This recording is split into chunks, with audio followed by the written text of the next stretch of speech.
The CBS Radio Mystery Theater presents...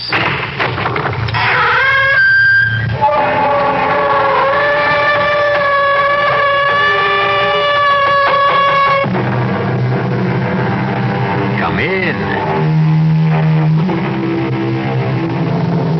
Welcome. I'm E.G. Marshall. Welcome to the world of your own terrifying imagination. It has been said that we are prisoners in a dark closet with small openings that on occasion admit some light. Small wonder that the demons who lurk in the deepest corners are more real to us than the sweet light of reason outside. There is so much evil in our world that light turns naturally to shadow. Even the love of Stephen and Amelia Stampler for their son Michael is converted to suspicion in this dark closet we live in. Reverend Stokes, I don't want a theological debate. I want you to tell your congregation the truth. And what is that, Dr. Stampler? That my son Michael conducts his lab experiments for scientific purposes. And shall I ask them to believe in coincidence? What coincidence? That a peaceful town is ripped apart every time your son returns. That cattle die for no reason at all. That we are suffering epidemics and the worst drought in our history. All because of coincidence? Yes. This is the 20th century. What else could it be? Ask your son, Dr. Stampler. Ask your son, Michael, if he's just doing lab experiments.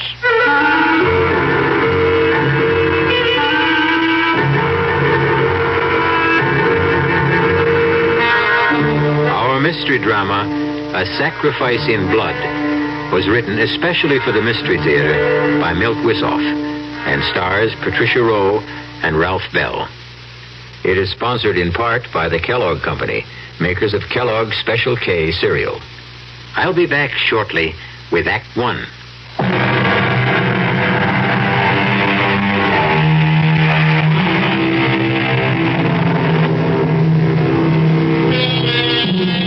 And now it is time to turn to the macabre and nightmare world where there is no shortage of blood.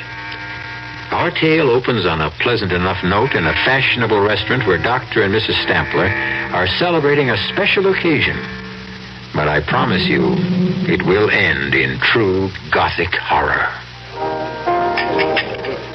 Not another drop, Stephen. I've had my fill, and so have you. I suppose you're right, my dear, but this is really so special. One more dig and the Stamplers hang up their shovels. Oh, not really. But we'll be digging up flower beds and compost heaps instead of ancient grave sites. No regrets? None, my dear. We should have retired years ago. Then why not now? I mean, what can this one dig mean? Well, it will be a fitting climax to our career in it. Perhaps the most significant find of our lifetime. Professor Starulius agrees with me. The last excavations there indicate a pre-Toltec civilization existed that was not completely archaic. A highly sophisticated people. Who worship the devil. Oh, why not? Most of us still do. Black masses are held in California. Covens of witches gather in New Mexico. Blood rites take place in the shadows of New York skyscrapers. Oh, nonsense. You've had too much wine. Oh, too much wine, I haven't had enough. Come, Amelia. Let's toast the occasion. To a splendid find. To a safe return.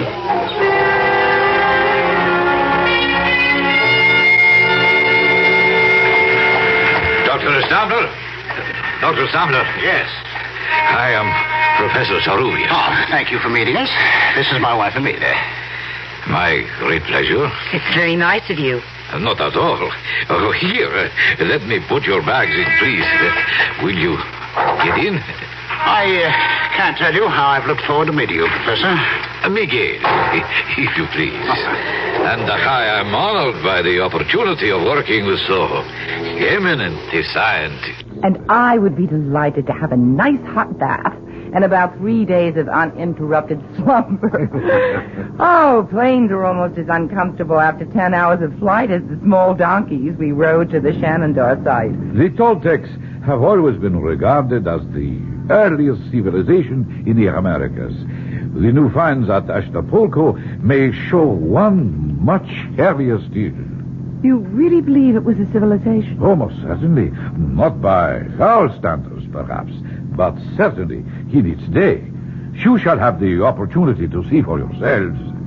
We leave at 5 a.m. Monday morning. But that's 3 days away. Why the delay?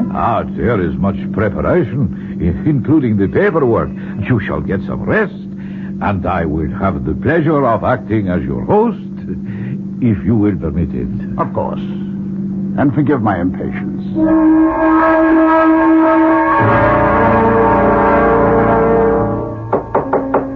Who's there? It is I, Miguel. Just a second. Forgive me. I know it is late, but it was necessary for me to see you. Oh, that's all right. Come on in. We weren't in bed yet. What is it? I am afraid I have bad news for you. We will have to postpone our trip.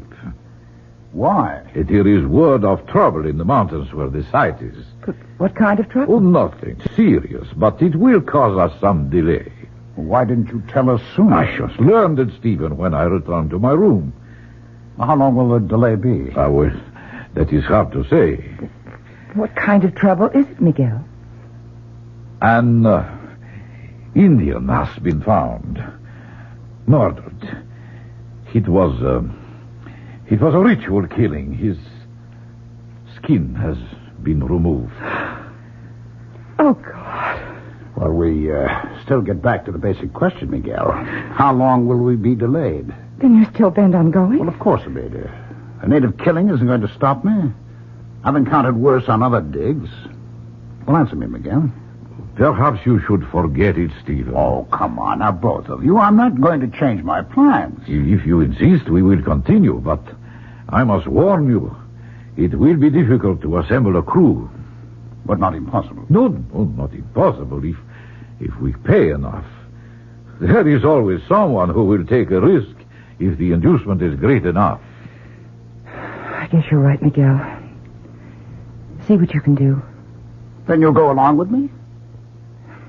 I wouldn't miss it for the world.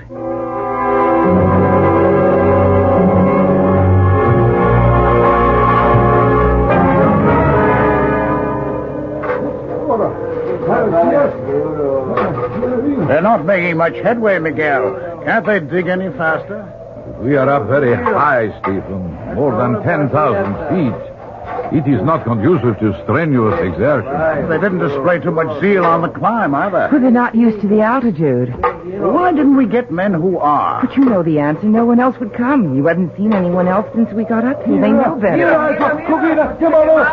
They have broken through to a new chamber. Well, I hope it's more fruitful than the last one. Let's go take a look. Look there. They have an opening wide enough to go through. May I? Of course. This is your excavation, Stephen. Are you all right? Yes. Come on in. My God. It's so still in here. Even echoes die after thousands of years. We seem to be in the anteroom. I imagine the main chamber is just through those doors. It would appear so. Get the men in here. We've got to get those doors open, and it looks like one heck of a job. Siga pronto. No quiero entrarlo. Siga. No. Siga pronto. Well, what are they waiting for? They will not enter. Well, tell them they'll get docked if they're not in here pronto. It is no use. They will not come. All right, then we'll get the doors open by ourselves. Let's see how thick they are. Throw me a hammer, would you? It's pretty solid, Miguel. Steve, The doors are opening. How? look. Perhaps Stephen struck some kind of a trigger mechanism by accident. Well, never mind how. It'll save us some sweat, that's all. Stephen, please, be careful. There's something here that makes me... I will go ahead. Not on your life, Miguel. This is one big step I'm going to take. Come on, follow me.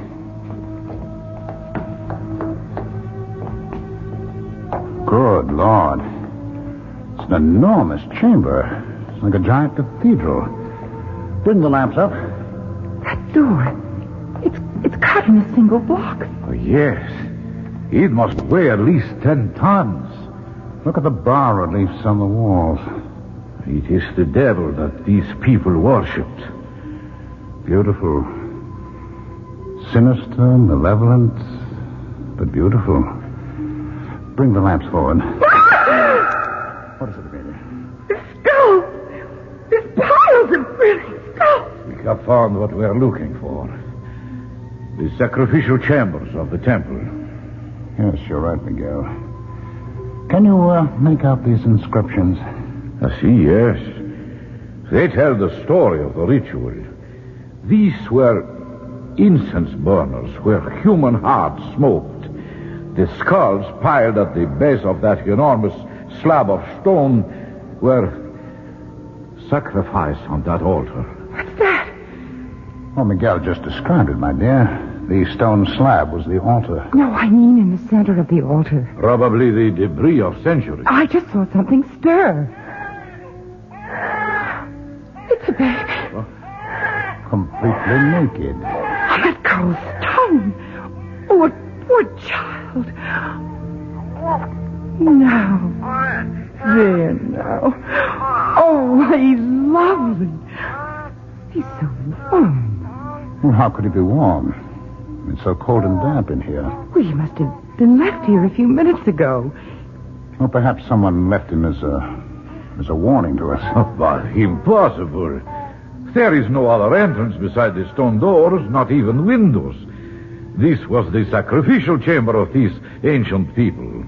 Well, then how, Miguel? I don't know. And I'm afraid the answer, if we ever find it, will not be pleasant. Well, at least whoever left him had sense enough to leave some protection.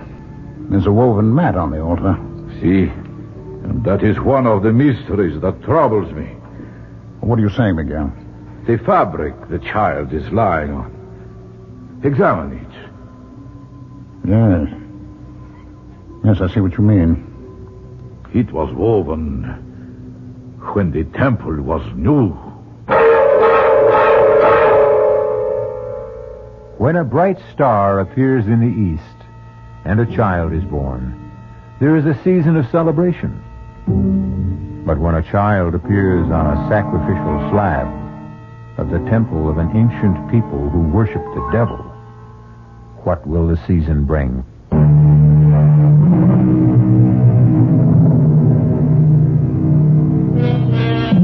We live by the philosophy that no one is born evil, that only time and circumstance can corrupt the innocence of an infant. And yet, deep within us, we feel some doubt when monsters arise. What made Cain? Was Adolf Hitler or Jack the Ripper ever a clean slate? Why should we not wonder even stronger when a child appears out of nowhere in the temple of Satan? Well, I am not happy to see you leave, my friends. We'll miss you too, Miguel. Oh, that of course, but I wish you had not decided to adopt the baby and take him with you. I would have preferred you to leave him here with me until I could ascertain what his origins are. I think he's right, Amelia. There's still time to change our minds. Oh, no, we fought harder to take him with us than those artifacts from the chamber. I'm not going to give him up now. What difference does it make where our son came from or who left him there? He's a perfectly normal baby, and he means more to me than the trophies we're carrying off. Well, if you have made your minds up, then all I can say is, via con Dios. I am very delighted that you both have what you wish. Stephen, your find will have an historical impact. Our find, Miguel, would have been impossible without you. And my gratitude for helping us with the baby. We've named your godchild Michael for you. Ah, a great honor, Emil. You'll keep trying to trace his parents? Yes, if that is what you wish. Don't try too hard, Miguel. It doesn't matter where he came from. We're all he needs from now on. I hope you're all right, Emilia.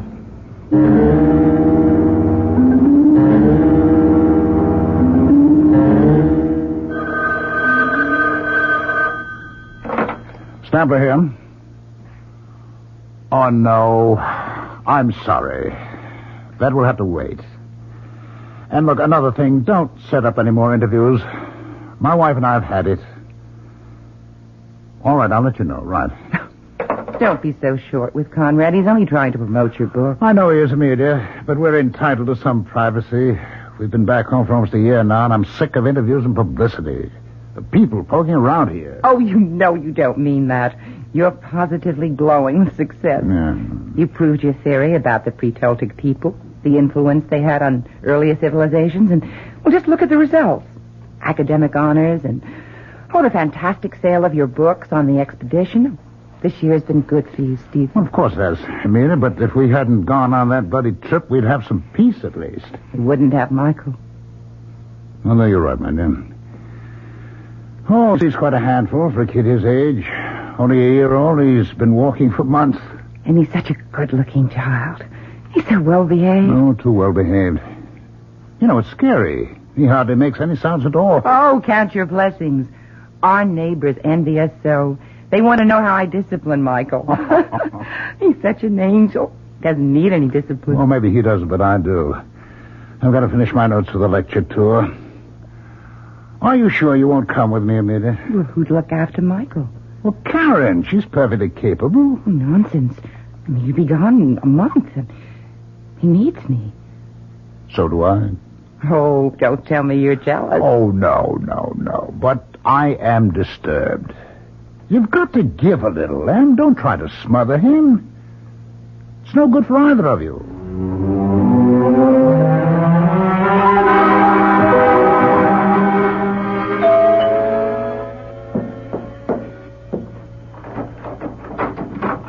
Stephen, well, I didn't expect you home so soon. It's Michael's birthday, so I thought I'd be early.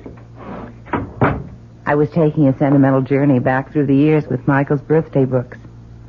Here he is at 2. Yes, I remember. We took him to the zoo, and he was fascinated. Here he is a year ago. 5 years old, growing like a weed.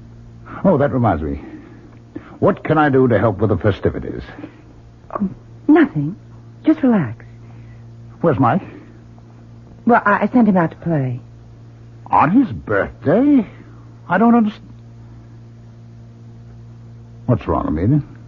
Nothing. The party's off? No one's going to show up? Is that it? Oh, who cares? Well, you do for one. Why aren't they coming? Because we have stuffy neighbors with stuffy children. I just think it's time we moved. Oh, they're all out of step, hmm? That's right. Take their Oh, side. for heaven's sake, Em, I'm not taking any side. I just want to know...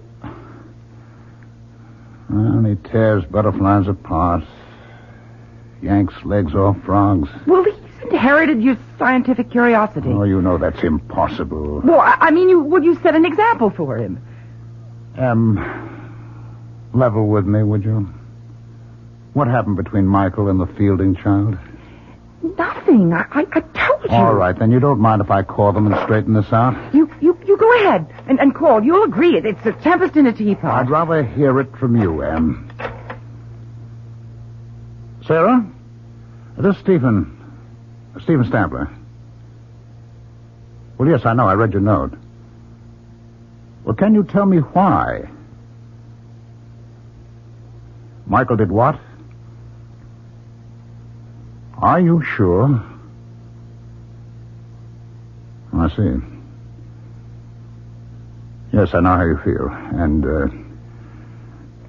thanks for being direct. Bye. Well? I just don't understand. Curiosity. It's simple, childish curiosity. Children try to discover the world around them. They smell, taste, feel. They hurt? Well, yes, sometimes they hurt. Not out of malice. Try to be honest, Em. How would you feel if you were Sarah Fielding? I hope I'd have the good sense to take things in stride. Would you? I can't believe it's you, Amelia. You've lost all sense of objectivity. And you've lost all sense of proportion. Are you trying to cast Michael as a monster? I'd like to understand him, but I think I need help. And so does he.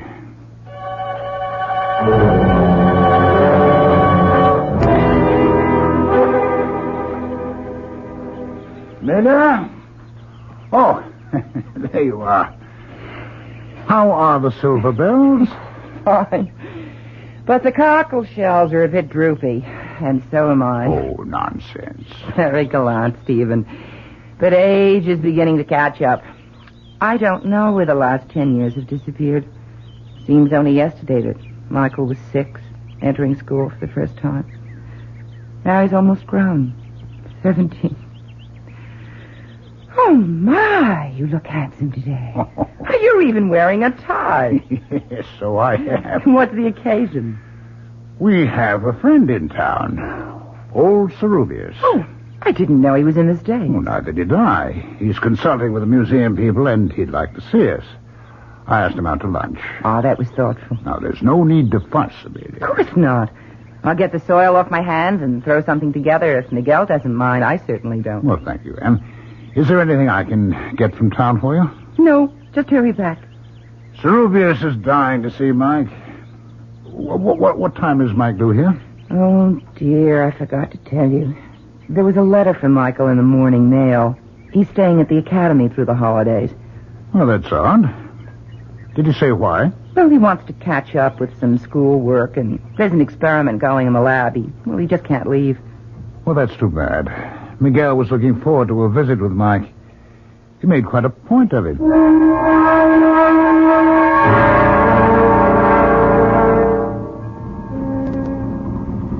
This is quite a machine. It sounds like my coffee grind. It's reliable transportation, Miguel, despite the noise it makes. And how is the boy? Well, very well. And so is Amelia.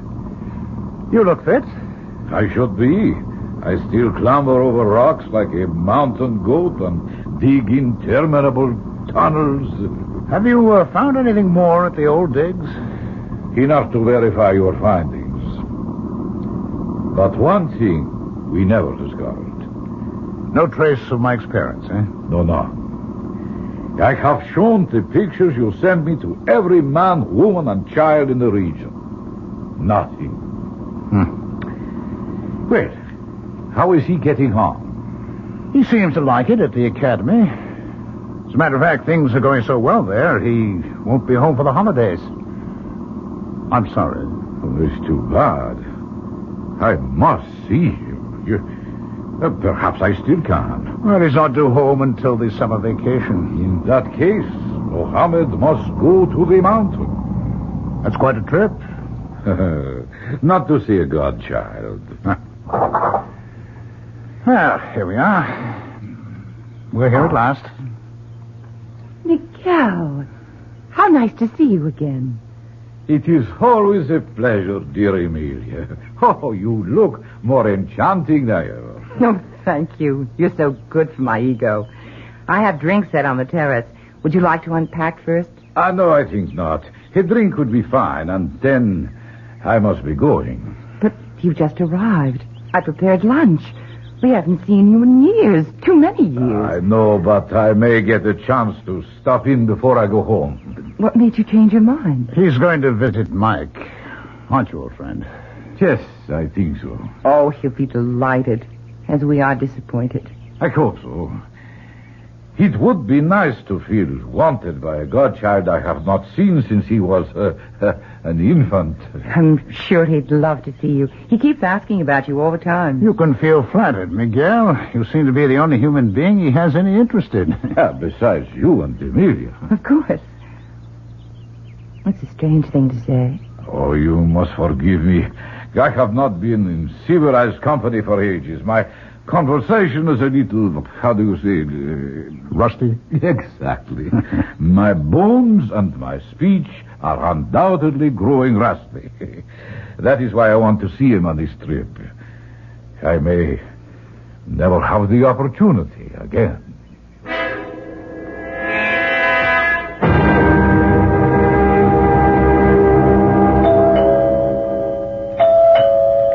Could you get that, Stephen? I'm just finishing the shelf, dear. Very well. Michael, I don't understand. No hello? Should I go out and start over again? Quit not silly. Hello, darling. That's more like it. Stephen, it's Michael. Mike! I know. Mother had the same reaction. I just got through sooner than I thought I would, so I rushed home. Put your bags in your room, and I'll fix something to eat. You look well, Dad. Why shouldn't I? Leisure is good for the thinking classes. Oh, you look a bit drawn. Are they pushing you? No, I'm pushing myself. There's so much to do. What's new? Your godfather paid us a visit. He wanted to see you. Well, here I am. Well, you had to leave. Obviously, he didn't get to see you at the academy. No, I didn't even know he planned to make the trip. Oh, that's odd. He said he would go to the academy directly. We must have crossed paths. Oh, excuse me, Mike. Hello. Yes, this is Dr. Stephen Stamler. Would you mind reading it? What? Would you read that again, please? Oh, my God. What is it, dear? It's a wire from the academy. They found Cerubius. Found him? Yes. Miguel is dead.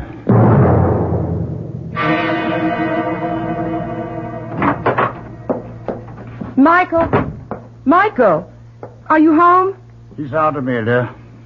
His car's gone. Strange. He seemed under the weather this morning. And he didn't want to attend the funeral. Oh, nonsense. He just wasn't feeling well. You still believe that act after all these years? You know, he's always avoided unpleasantness that way. Well, it was unpleasant, Stephen. An old friend to go that way. All right, Em. It's all over. What could have done it? You mean who, Em? No, I don't. Nothing human could have been responsible for Miguel's death. I wonder. You wonder what, Dad? Where did you come from, Michael? You startled me. I was in the garage. My fan belt's loose. I was tightening it. You should have come to the funeral. What for? I never saw Professor Cerubius. He was your godfather. You were his namesake. I wasn't feeling so hot anyway. I thought I was coming down with something. How do you feel now? Better, I think. You look healthy enough to me. Well, that doesn't mean a thing. I'll put the tea up, and then it's off to bed with you. She still thinks you're a child, Mike. I know. I want to talk to you, Dad. That's why I came home from school. All right, shoot. I really don't know what I want to do. I think I've had the academy. But you said you liked it there. You're doing well? I know, but I can't make the scene there anymore. Too much work? No, not really. I'm just not on to some of the stuff I've got to handle there. The creeps in Fairmount are still living in the 17th century. They'd have witch burning if the law didn't forbid it. What's that got to do with you? Well, some of my experiments have got them on the warpath. How about you were working in the physical sciences? Well, not exactly. I've been going beyond that. Like what? Well, for one thing, ESP. You've always felt I had it. Well, that's not considered supernatural today. Yeah, I know, but the townies think it is. Well, that's all the fuss I think you should stay on. It never pays to bow down to ignorance. I'm glad you see it that way, Dad. Oh, but there's more, isn't there, huh? What do you know about my people? Where I come from? Not too much. How about Cerubius? Well, he thought he was onto something. He was on his way to talk to you about it. Too bad we missed each other. Did you? Well, of course. I told you I was on my way back here when I heard... That's not exactly what happened, Mike. He called me from the airport when he landed. What did he say? I don't know. Amelia and I were out. He left a message with our answering service. He said he was going right out to see you. That he had phoned ahead. I never heard from him. And that if anything happened, there was a letter that he was mailing to us. Well, then you did hear from him. By mail, at least. We never received the letter. Did you? Now you're accusing me of tampering with your mail? I'm only asking, Michael. Do you really think I saw Cerubius that night? Did you, Mike? You're as bad as the townspeople. What do you want to hear? A full confession? Oh, okay. I saw the old man. I killed him. Is that enough? Or do you want me to invent the gory details, too?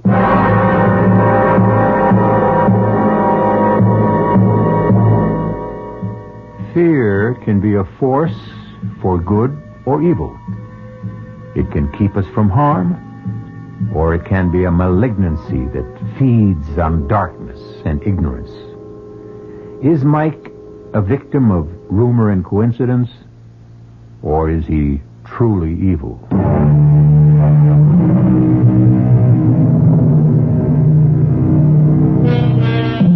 There is a peculiar kind of fear we call courage that makes us go on when all we want to do is find peace and shelter.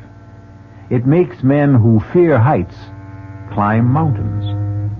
Soldiers who detest war and suffering advance on bloody battlefields. Some call it pride rather than courage.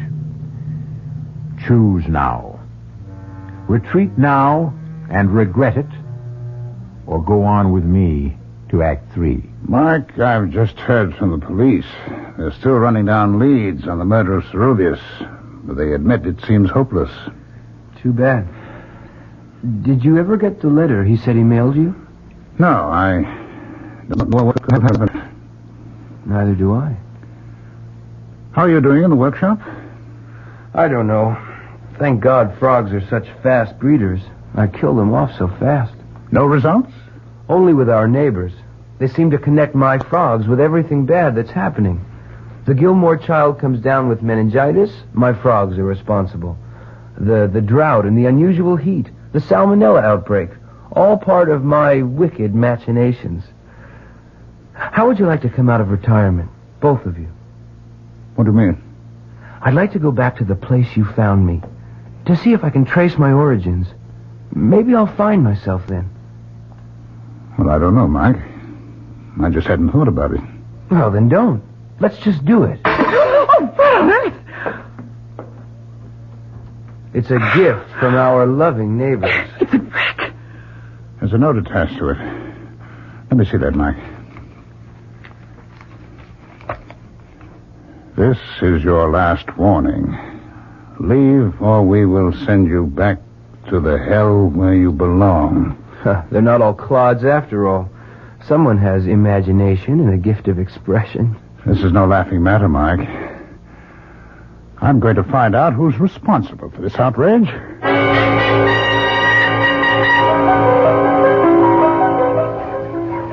Dr. Stempler, delighted to see you. I think we can do without the formalities, Reverend Stokes. I just want some answers. Yes, so do I. I haven't seen you in church for quite a while. You're very fortunate I didn't attend last week. I don't think you'd care for my reaction to your sermon. Oh, then you don't believe in the presence of Satan? No, I don't. All I know is what that kind of talk leads to. Oh, the brick, you mean.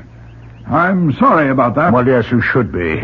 You've got these farmers half insane with your superstitious prattle. Some say that about religion. I wonder why. All right, let's not get sidetracked, Reverend Stokes. I don't want a theological debate. I want you to tell your congregation the truth. And what is that, Dr. Stempler? That my son Mike raises frogs for his lab experiments. Shall I tell them to believe in coincidence? What coincidence? That a peaceful town is ripped apart every time your son returns. That cattle die for no reason at all. That we are suffering epidemics and the worst drought in our history. All because of coincidence? Yes, you tell them that this is the 20th century. What else could it be? Ask your son, Dr. Stampler. Ask him if he's just doing lab experiments. I told you, Dad, I'm going back where you found me, with or without you. Mike, that is foolish. Ceruvius excavated for years but found nothing. What makes you think you can? Because I was born to it and Ceruvius was not. He was contaminated by Spanish blood. My lines are pure. I need to find my way to another world. Will you come with me? You're not serious, Mike. I've got to go, Mother. I thought you'd understand. Well, I do. I just want you to think things through a little longer. Go back to school. Just finish this semester, and then we'll all go back. I promise you. That makes sense, Mike. It's only a few months. What do you say? Okay, but I won't let you stall me past then. I think my word is good enough. It is, Dad. Then, that's settled. Now, why don't you take Dad out for a walk? This room needs cleaning and airing. Are you implying? Not at all. I'm stating it quite clearly. Either I clean this place now, or I'll send in some goats to keep you company tonight. Now, shoot. Okay, I'll go. How about the keys to the car? I thought we were going for a walk. Take a rain check. I'd like to drive into the city. I'll be my guest. Here. Just drive carefully. Don't worry. I'll be back for dinner. Can I give you a hand, Amelia? I don't think so, Stephen. My, this place is dusty. I'll empty the trash basket for you. Just dump things into the plastic bag. Don't you feed Mike, Amelia? Of course I do. Look at all these hamburger wrappings. Well, I think he feeds his frogs with them. Oh, no. What's wrong, Stephen? You're as white as a sheet. Yeah. This piece of paper. Well, what is it? It's part of an envelope, Amelia. The one that contained the letter Ceruvius wrote to us. Oh, my God. But why didn't I... Destroy the letter? That's what I'm wondering, too. And I don't like the answer I get.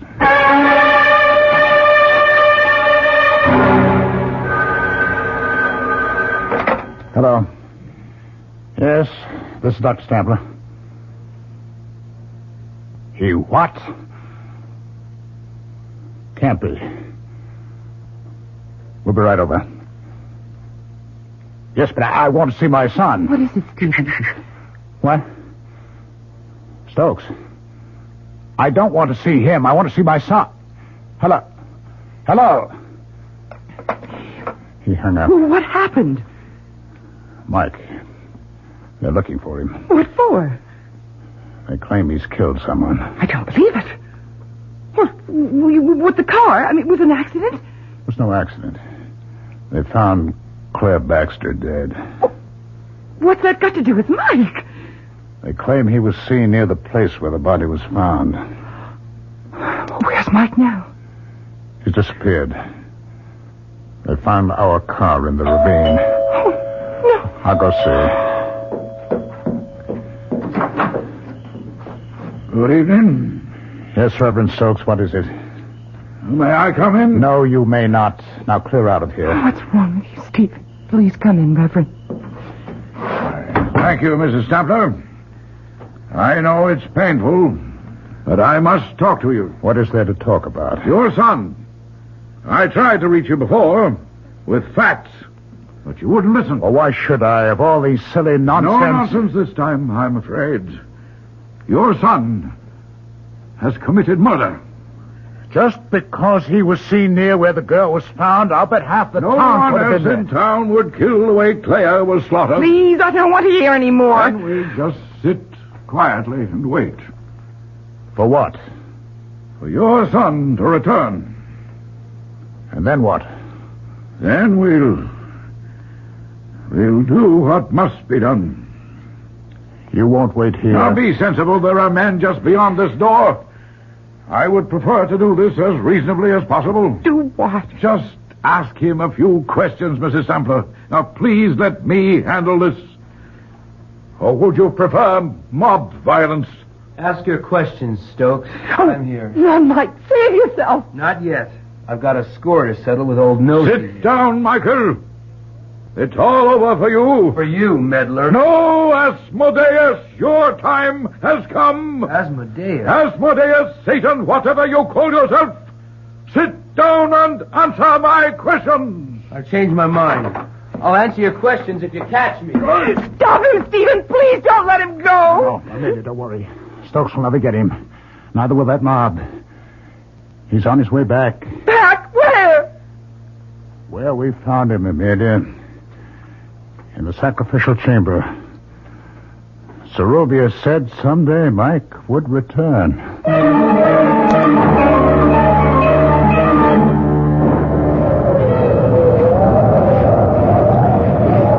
Just a while longer, Amelia. I'm all right, Stephen. Do you think we'll find him? He wanted so badly to find his way back. He must be here. I'm glad he got away from them all. I'm not so sure about that. I pieced together Serubius' letter from the scraps in the wastebasket. It explains a great deal. Michael was not just an ordinary Indian child abandoned by his parents. The tribes have a legend about the pure-born son of kings who is sacrificed for his people. Do you think Michael? I don't know, Amelia. I don't know what to believe anymore. There's a light in the chamber ahead. I know. Hold this lantern, Amelia. Hold it high. Don't come any closer. Michael! Oh, thank God we found you. Where are you, Mike? Boy, we believe in you. We trust you. Stay where you are. Do as I tell you. We want to help you. Then leave. That's the best you can do for me. You kept me from my destiny when you took me from this tomb. Let me fulfill it now. We love you, Michael. Please save yourself. Hold the lantern higher, Amelia. What is it? There's a child, Em. There's a baby on the altar where we found Mike. It's Michael. Oh, my God. It's Michael. It can't be. Yes, I remember every detail. Stay back. Stay back, Amelia. Don't come any closer. It's a child on the altar. It's Mike. Someone or something is standing over it. Oh, no. Oh, no. I can't believe it. The child's off. Oh, God, no. Michael. Oh, Michael. It's too late, Amelia. It's all over now. Whoever it was has disappeared, Amelia. He's gone. A child is born, becomes a man, then dies. The natural order of things. No one can upset it. But not in the case of Michael Stampler, or whatever his true name was. He was plucked out of antiquity by accident and returned there by desire. Our cast included Patricia Rowe, Ralph Bell, Don Scardino, and Ian Martin. The entire production was under the direction of Hyman Brown. This is E.G. Marshall inviting you to return to our Mystery Theater for another adventure in the macabre. Until next time, pleasant dreams.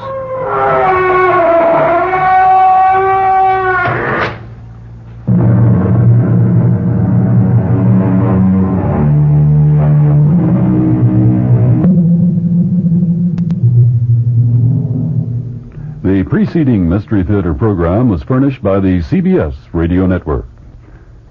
Your dial is set for 15 minutes of late news with John Scott reporting. This is WOR New York, an RKO General Station, your station for news as it happens. Hey, we want to say thanks for tuning in. Please like and subscribe so you don't miss any. You got a lot more of these up there. Go check them out under the playlist. Leave us a comment. Tell us what you want to see, what you think, and we'll see you next time.